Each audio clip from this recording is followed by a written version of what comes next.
Hola, bienvenidos a Esquina Literaria. Soy Yolanda Miranda y les estoy compartiendo la lectura de este libro, la biografía de Winston Churchill, un luchador incansable. Cuéntenme qué les está pareciendo el inicio de esta lectura. Estamos leyendo el capítulo número 1 que se llama Los caprichos del destino y vamos a continuar. En la aristocracia inglesa del siglo XIX, estos detalles podían arreglarse fácilmente con ayuda de un matrimonio acertado. Por otra parte, no era lo que justamente acababa de hacer Randolph Spencer Churchill al casarse con Jenny Jerome, hija del millonario Leonard Jerome. En realidad, no del todo, pues si bien a diferencia de los Spencer, el fabuloso emprendedor Leonard Jerome poseía un talento real para amasar una fortuna, estaba aún más dotado para gastarla. A principios de 1850 había hecho una fortuna notable en Nueva York, pero enseguida se arruinó por su tren de vida, su filantropía y algunas inversiones riesgosas. De ningún modo descorazonado, este diablo de hombre se dedicó a amasar una segunda fortuna, todavía más importante, que perdió rápidamente en los años posteriores a la Guerra Civil.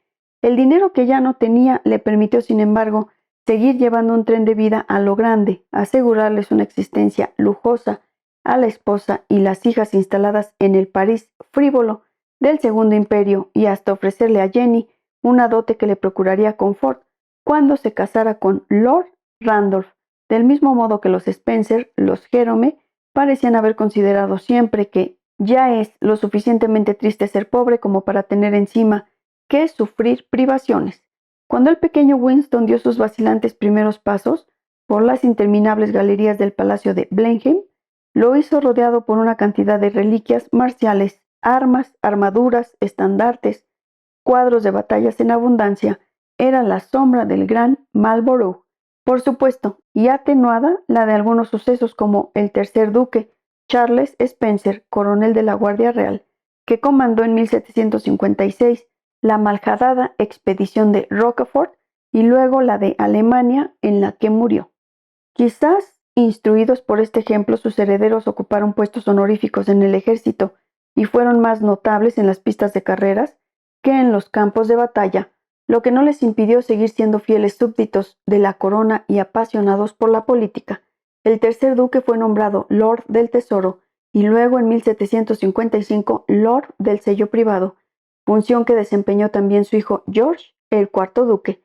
Su sucesor, el quinto duque, ya conocido por sus gastos extravagantes, fue nombrado comisario en el Tesoro.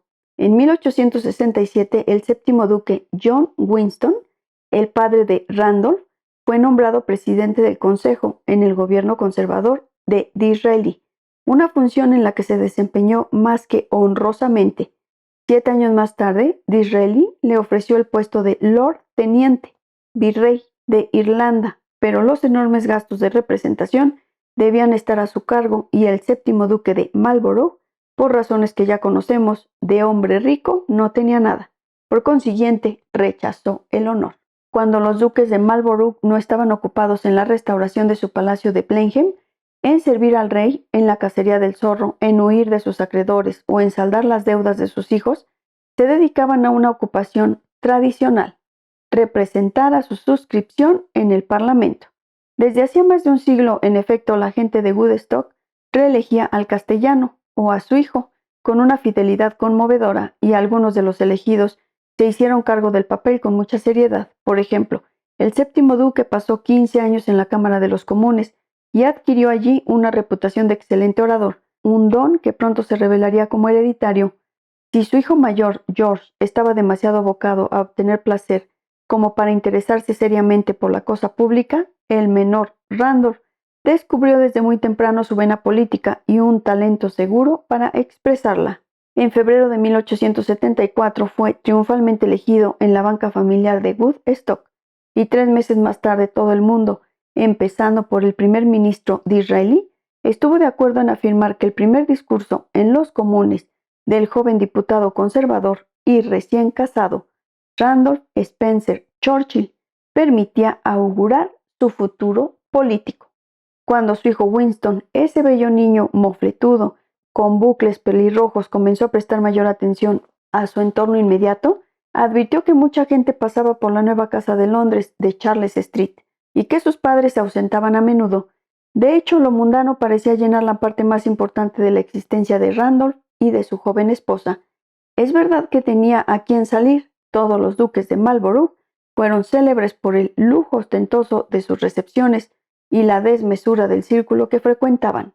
Desde el colegio y la universidad, invariablemente Eton y Oxford, hasta el ejercicio de las funciones en general honoríficas que les confiaban el rey y el primer ministro, los Marlborough de Blenheim siempre se encontraron en el centro de un verdadero torbellino mundano, en el que se mezclaban viejos lores, notables de las localidades, hijos de buenas familias, diputados, ministros, financistas, oficiales y diplomáticos. Desde el reinado de la reina Ana hasta los de Jorge III y Victoria, fueron persona gratísima en la corte, y los soberanos a veces consideraron apropiado ir a visitarlos al castillo de Blenheim en persona. Así se explica el gusto de Lord y Lady Randolph Spencer Churchill por lo mundano. El mismo cuadro mundano se pintaba del otro lado del Atlántico, aunque por supuesto había que restarle la realeza. Rico o arruinado, Leonard Jerome ofrecía recepciones que costaban hasta $70,000 de esa época por noche. En ellas se encontraba la flor y nata del mundo de las artes, de la política y de las finanzas. Tiempo después, como bien sabemos, su hija Jenny conocería el fasto de las recepciones y bailes que en París ofrecía la familia imperial. Espero que les haya gustado la lectura del día de hoy de este libro, la biografía de Winston Churchill, un luchador incansable. Los espero en el próximo video. Vamos a terminar el capítulo número 1. Muchas gracias por escucharme.